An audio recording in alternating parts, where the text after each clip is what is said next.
Okay, now this one is the first one from season 4. And it's basically this is by an author called I Love Pupos, and she is fantastic. She writes very short stories, but they are so good. Now this one is a Sonic the Hedgehog and Sailor Moon crossover.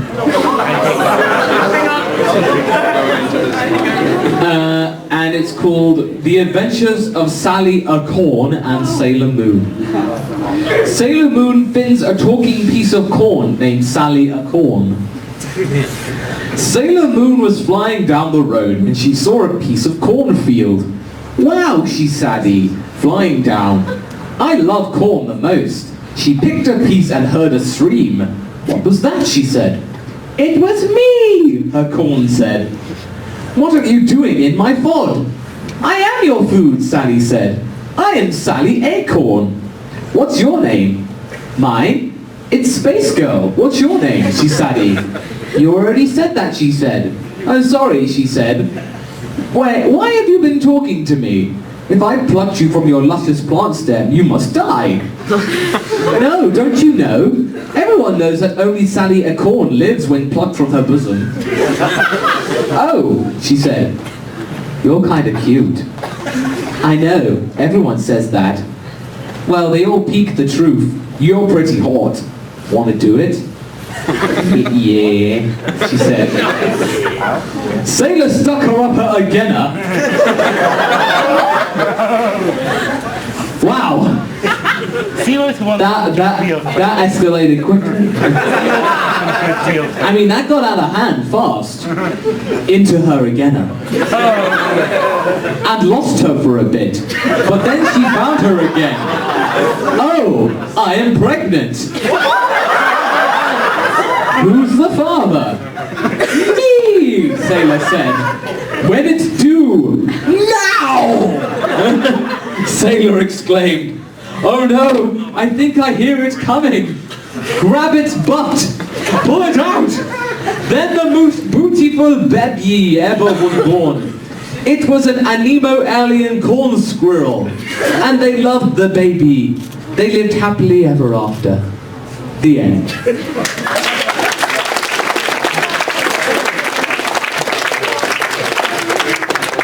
Okay, and now this other one, and I think this is a Ren and Stimpy and Frozen crossover.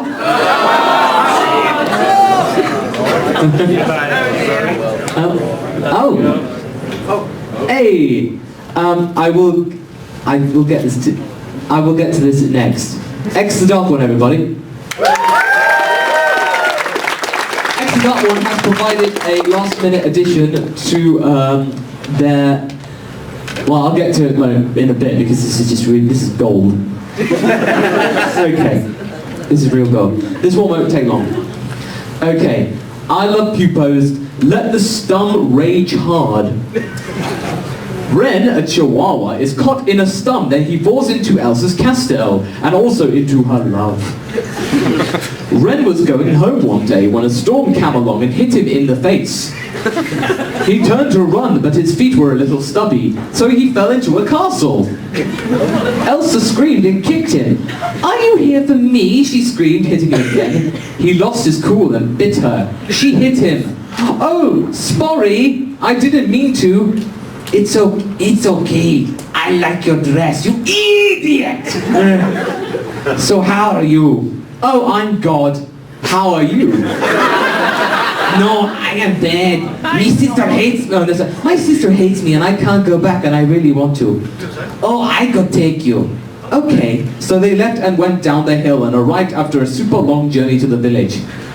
I think I love you. Me too. But I can't because I'm a chihuahua. No, just let it go. Oh, it goes into song. Let it go, can't hold it back anymore. Let it go, let it go. I am one with the wind and snow. and I don't care what they're going to say. Let it go, let it go. Say, let the storm rage hard. Let it go, let it go. I am one with the wind and wind. And I don't care what they're going to say. Let it go. Then they made out. Stumpy said he hated his old life, and she said she wanted to stay with him. But gods were coming, and they couldn't run as much as they wanted to, because his stubby chihuahua legs. We died together. No, we lived together, said Wren.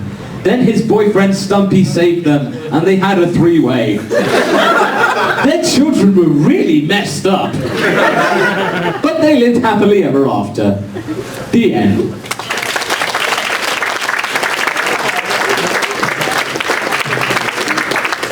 Okay, right. Going into the second half. Okay. Now the story of this is Little Karibo, Hisagi, and Exodark One. At many previous Alcons, before Sunnycon became our most popular haunt, we basically defected over to Sunnycon because Sunnycon is awesome! And basically, they would write under the pseudonym Hawaiian Shirt Dude 3986, thank you Jonathan, a Kim Possible fanfiction. And they had to... Crossover in chapter 2! What? Becomes a WWE crossover in chapter 2! It becomes a wrestling crossover in chapter 2. Beautiful!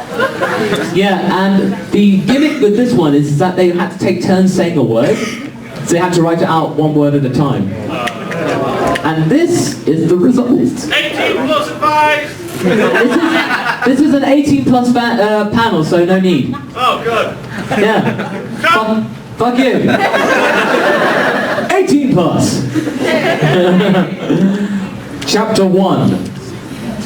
Kim sucked Ron's dick.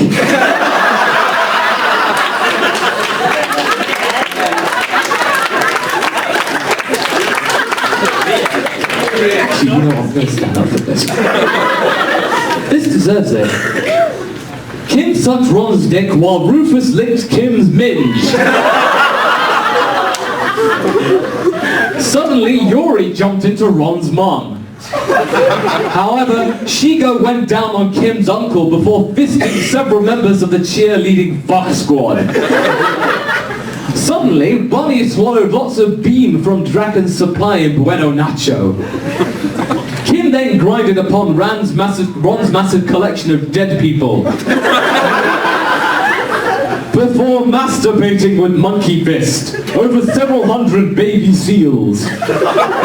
Yuri fucked Monique in the eye with her ear while finger banging somebody violently. They bled all over Draken and they didn't care. Shigo thrusted harshly towards Rufus and absorbed a massive turd. It tasted vaguely like blamant. Ron's mom indulged her primal instincts and devoured Yuri's head. Yuri was disappointed with the situation.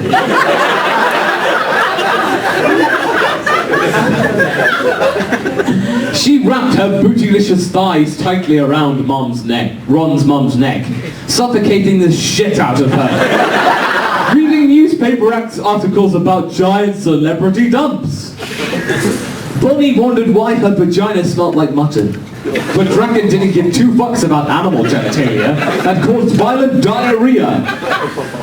They caused massive erectile problems with Monkey Fist until Montboter-Ed licked all that was underneath his folds of skin. Ron couldn't understand love until Shigo's massive ass slapped him in the dick. It rippled throughout its entirety, causing earthquakes through his foreskin like an underwhelming shit. Draken said, "Fuck me in the toes until I invade Prussia with that thing in Kim's basement. What the cunt are you thinking, you floppy dingus?" Say that again for effect. What the cunt are you thinking, you floppy dingus? Rufus shat several gallons of cocoa all over Yuri's tits. imagined many adventures within her snatch, involving rubber fists.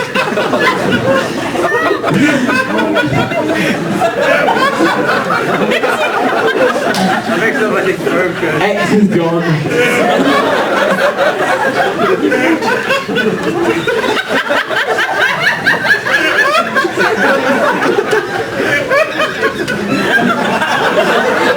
I think you broke an X.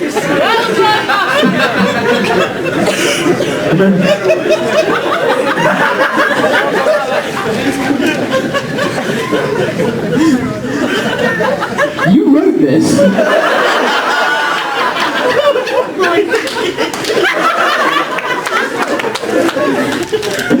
What do you have to say for yourself, Usagi? We're fucking hilarious. But wait, there's more.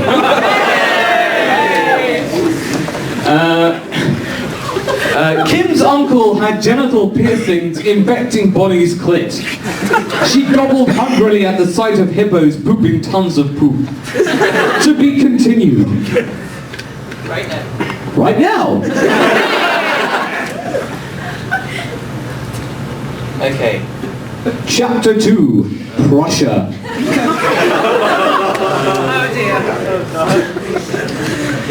Draken ate several pounds of elephant semen because somebody miraculously opened the industrial floodgates located up Duff Killigan's Titanic thighs, where Rufus enjoyed playing with rubber johnnies along a long Ron scrotum. Prussian officials were claiming that taxes were astronomical because of all of Kim's discharges that leaked fucking everywhere. Officials debated whether war could loom steadfast. Shigo ravaged Jim Ross right in front of the cheerleading fuck squad, embarrassing his entire family. Everyone wondered what Kim's mum sounded like with several tampons shoved up her ass. Apparently, it sounds rather fucked, and somewhat arousing, unless Jim Ross sucked on Wade's chode. Monique shat a ton of mayonnaise, which pissed Prussia right the fuck off. Kim attempted to settle the bullshit, plaguing Prussian peasants, who always licked mayonnaise out of Monkey Fist's belly button. Ron's uncle decided, enough, you piece of shit! No more bullshit! Fuck everything right now! Or so help me, you jailbait motherfucking codpieces! Without any thought, Rufus leapt inside motored via his anal canal with deadly precision, aiming for more fleshy domains. Dr. Possible wasn't really hungry for fetid cheese. Blancmange was delicious because Bueno Nacho were developing a new erectile dysfunction pill that cured saggy dick syndrome for the women.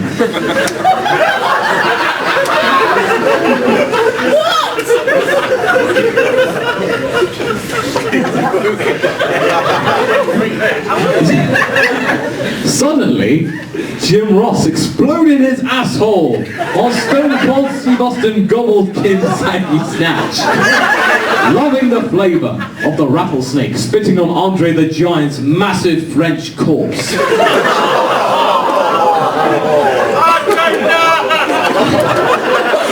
Everyone, listen to my excitable dingus, for it has great wisdom within its bellend, said Kim, gesturing wildly. Meanwhile, in Kim's basement, Seago discovered a salty surprise. Nana Possible was playing custard fart videos all fucking day. Seago exclaimed violently, Nana Possible, you cunt nugget!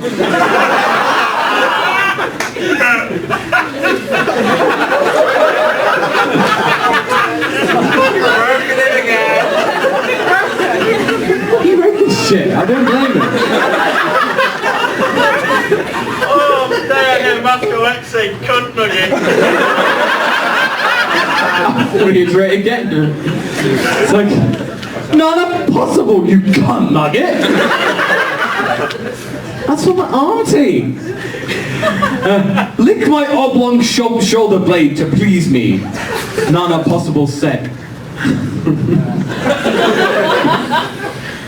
Cunt off! Eat a big turd! I'm busy fapping my crusty flaps! So fuck right off, you she-witch! The end. For now.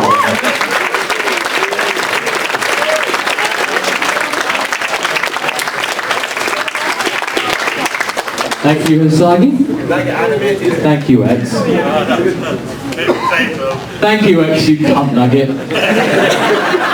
But yeah, they are working on chapter 3 as we speak, and hopefully, you should have something released from Kim's dirty flaps by the end before the weekend's out. Yeah. All right.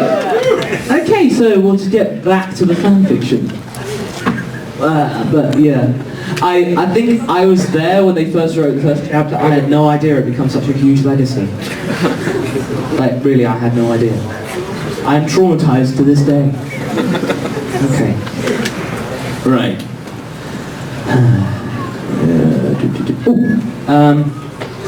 While on the subject, somebody wrote a bad fanfiction about Mr. Gamington Smythe. Oh yeah.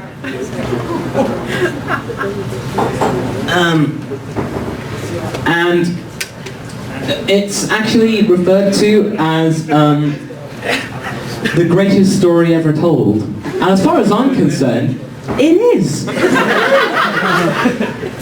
One day, Master Gamington Smythe was setting up his camera so that he could record another fabulous reading of another fabulous fanfiction. But this was not any other fanfic. No, this was better. It was featuring his all-time favorite subject, Sonic and Rainbow Dash. And this is the thing, I had no idea. I'd only done like one fanfiction involving Sonic and Rainbow Dash. I'm thinking, what the fuck? I think, what? Alright, but it goes somewhere, this. And what were they doing? Why, Master Gamington Smythe III's favouriteest thing ever. Dating! Yes! It was a Sonic X Dashy fanfic! He started reading the work of art when he was interrupted by a knock at the door. He got up to answer it, and he couldn't believe his eyes. It was the real Sonic and Rainbow Dash, standing at his door. Oh my golly goo! Master Gamington Smythe III said in surprise. You guys are real! You bet your ass we're goddamn real, said Sonic in a cool Sonic voice. Wow, what are you guys doing at my house? He asked the greatest video game character ever made. Slight bit of bias. Well, you see, said Rainbow Dash, we're on a date and all, but we totally can't think of what to do. We need your help to plan our date. Date? Why, I was just reading a fanfiction about you dating. Oh my, this is a bit odd. Well, that sounds awesome, said Sonic. So can you help us? Why, of course I will help you, said Master Gamington Smythe III. Planning dates is like my second job. Okay. Master Gamington Smythe III invited the two in and went to his living room. He pulled out his Rainbow Dash pen and Sonic stationery and started jotting down ideas. In the meantime, Sonic and the Dash were enjoying some tea and white gravy biscuits. All of a sudden, another knock came from door. After all the luck he's been having today, Master Gamington Smythe III wondered if it was something even more magic. Maybe it was a date for him. He went and opened the door. On his step stood a hedgehog who looked a lot like Sonic, but it was a girl and red. Original character. Do not steal or else, Fire Eyes. She wore some sexy ass shorts and a tight Hot Topic tee which said goth across it. Master Gamington Smythe III was never much of a furry, but he will try anything once. Okay. Hello, beautiful, he said. Can it, Prep Pants? She said. The name's Scarlet Thorns, and I'm looking for some people. Who? He asked. A hedgehog named Sonic and a pony named Rainbow Dash. And what do you want with these people? Asked Master Gamington Smythe III, feeling a bit nervous about their intentions. I'm here, camera zooms into her face, to break up this ship. No!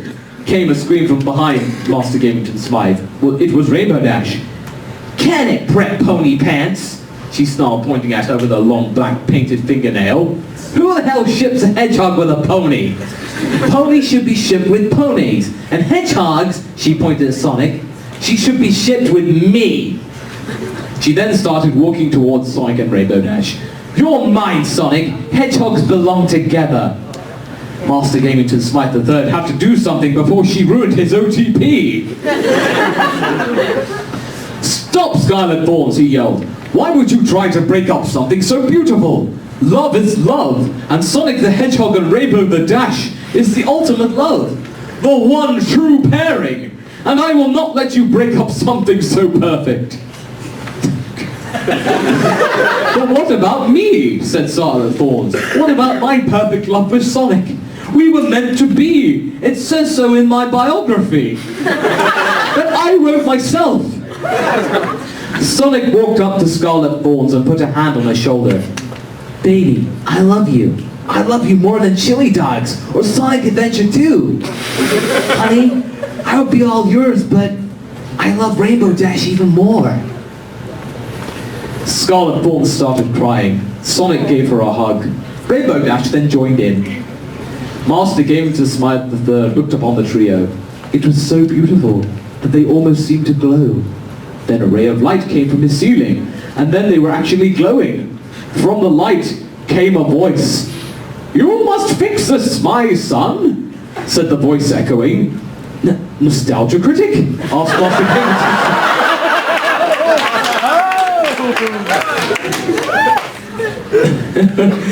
Either that or it was Santa Christ.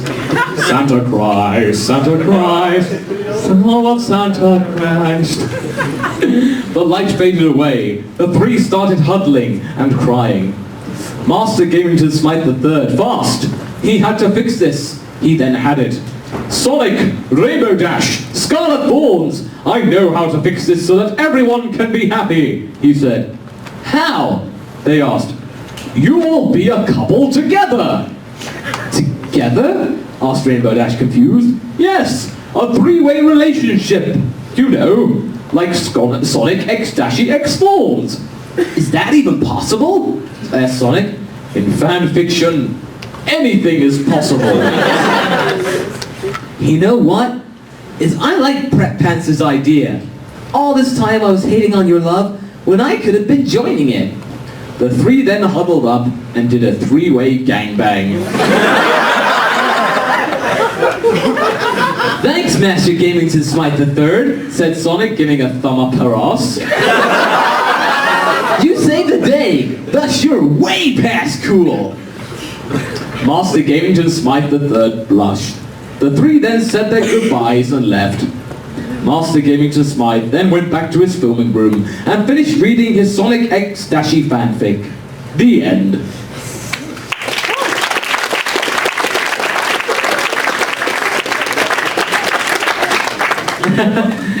Oh, I just love that one because it was just so cute. It was just so cute and sweet and full of gangbangs. What's there not to like? Oh, okay, here's one. Load. Okay, this one is a Mario fanfic. It's by Samus302, and it's called Mario's Bad Day. Mario has had a bad day all day. All there is to it. Please read, and no flames, fuck off, Trigger Kid. Mario's bad day. One day, Mario woke up. Okay, this day is going to be the best, said Mario. Then soon the day got darker and darker. Fucking weather, I swear! Screamed Mario. So then a bird came to Mario's shoulder. Oh crap! He shit on my shoulder! Oh no! He said Mario. He then cleaned his shoulder with Princess Peach's dress. Then slapped. What the hell are you slapping me for, woman? Replied Mario. Now it's your fault, Mario. There's bird crap all over my dress, you pig. You're not getting any cake, said Peach. Oh no! Man, can this day get any worse? Said Mario. Soon, a black letter arrived at his door. Letter to Mario, the fat-ass! said the male toad. Hey, I'm not fat, I'm just hungry all the time, screamed Mario. Then later on he said, I wonder what this letter is for. Oh crap, Luigi died! Poor son of a bitch. The next day he went to the funeral and wore his black suit and said, come on you guys, cheer up. There's not going to be a bitch that complains all day. Come on! Next Mario had to go to the food market and get food for the family. Hey, so how much is all of these? Mario replied. Well, it's going to be like $190, said the assistant. I can't afford that, you cheapy-ass rip-offs. Come on, I only got 2 fish and some milk. Store's rules, you fat ass, said again the assistant. Then the next 2 hours he met up with Bowser. Hey Bowser, I'm wondering if you can lend me $190, said Mario.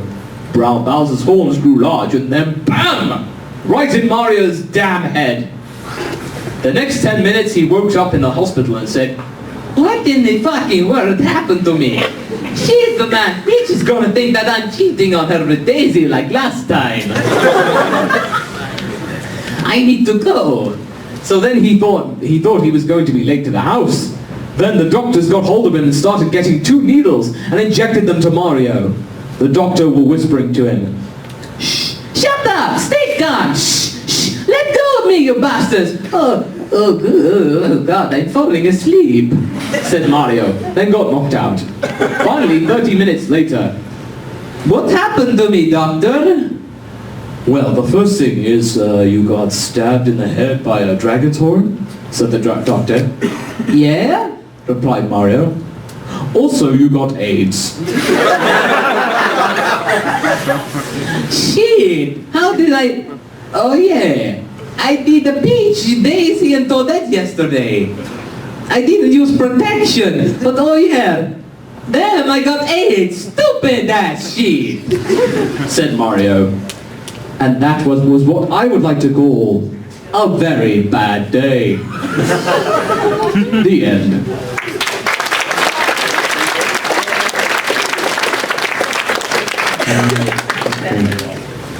Alright, I think we're going to do 2 more.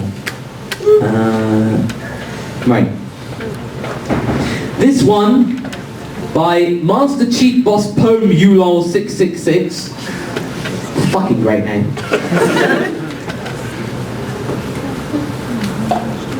In his little classic, Vegeta versus Jesus. A new threat threatens the Earth, and Vegeta sets off to defeat it. It was a normal day for then Prince of Saiyans Vegeta. He was eating a breakfast when suddenly he felt a huge power kebble approaching on the Earth.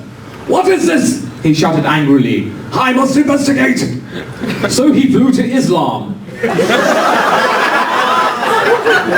It's a country in Europe where Jesus was born. And he saw a sexy, tall, bearded man with long hair. He was wearing long white robe and he had a long brown bread. It was Jesus! What the fuck, Jesus? I thought you're dead! How dare!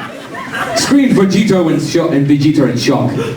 I came back from the dead to cleanse the world, my child, said Christ in an epic way. The world has fallen to sin, and I must kill everyone. I will not allow you to do this! Screamed Vegeta when his hair turned black and emo, because he was not a Super Saiyan, but a Mega Saiyan! From anger, Mega Saiyan power! You are nothing against the power of God! Yelped Jesus furiously in great anger. Holy fist! He shouted. But their attack was too slow for Vegeta. He dodged it no problem. Ha ha! Is that all you got? sniggered Vegeta, and he punched Jesus in the head. But Jesus had spikes on his head, and Vegeta hurt his fist. The power of Christ compelled you, yelled Jesus. Triumphantly. Holy diver kick! And he kicked Vegeta into the ground, making a huge crate. Ouch! Said Vegeta, crying tears of blood because he was emo. Not bad, but can you take this? Kamehameha! And he shot the Kamehameha into Jesus. What? Shouted Vegeta in tremendous shock. How can you be still alive after this? You see, Vegeta, said Jesus, I might be a son of God, but I am also a vampire. This cannot be! Exclaimed Vegeta in extreme shock. How? What? Cross smash! Yelled Christ, and he smashed Vegeta with the crucifix. He flew into the mountain and it exploded. I am Christ the Redeemer, shouted Jesus excitedly.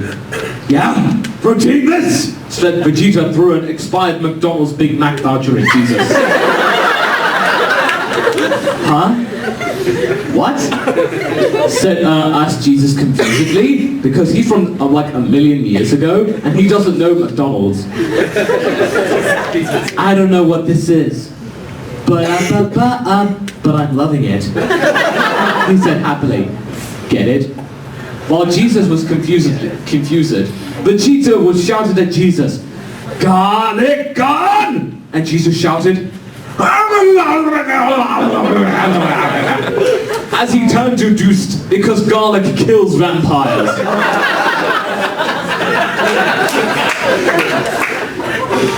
Vegeta killed Jesus and the world was safe from another dong. The end.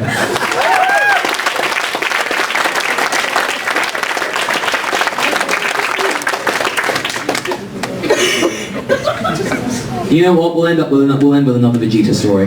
Yes. Yay, Vegeta. Okay. This one is by Kitty's Best Forever. What happened to Vegeta? Strange things are happening. No shit. One day, Vegeta went into the woods for training.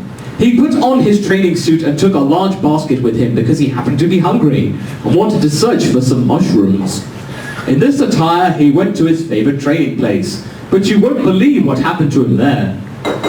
It was a time when woodcutters saw the trees of the woods off, but strangely different from what they usually did. When Vegeta went to the woods, the trees didn't just fall to the ground when they were sawed down like normal trees. They ran after him, chased him, and fell to the ground several times. He fired a garlic gun at the pines and beech trees that followed to kill him, and they exploded, blood sprayed the whole environment, and sticks flew through the air. This was a pretty good training.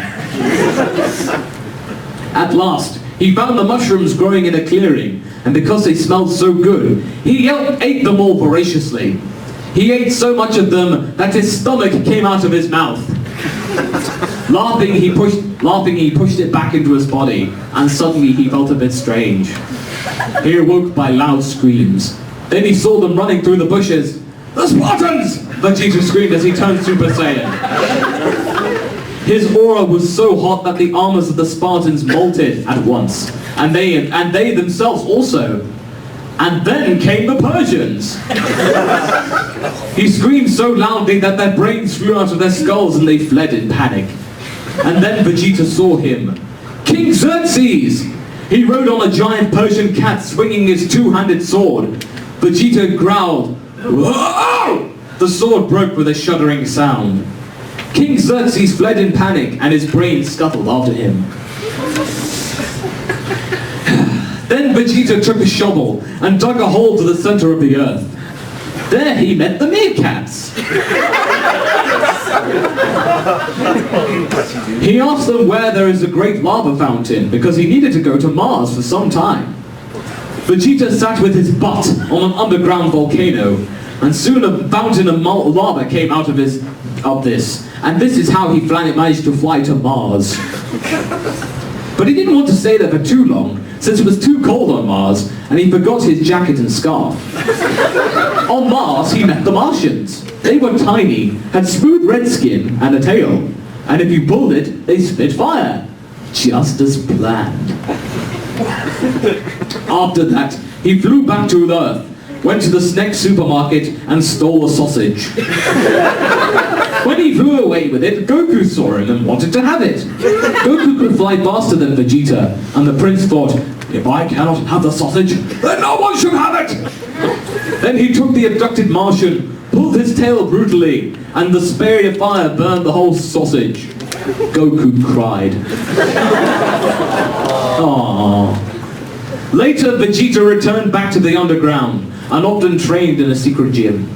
While he was training, he often heard the mid-cats partying, and if they didn't die vomiting, they lived happily ever after. The end.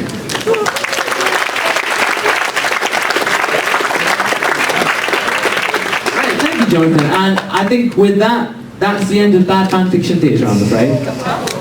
I don't think I have good because these are quite long, I'm afraid. So, as much as I would like to, this is all that I have for today. However, you can check me out on MasakoX, where Mr. Gamington Smythe uploads the videos. Bad Fanfiction Theatre there, as well as other loads of assortment goodies, including Goku stuff from BBCA. That's good too. So just go and find that channel, like, share, subscribe, and thank you very much for being here today. Thank you.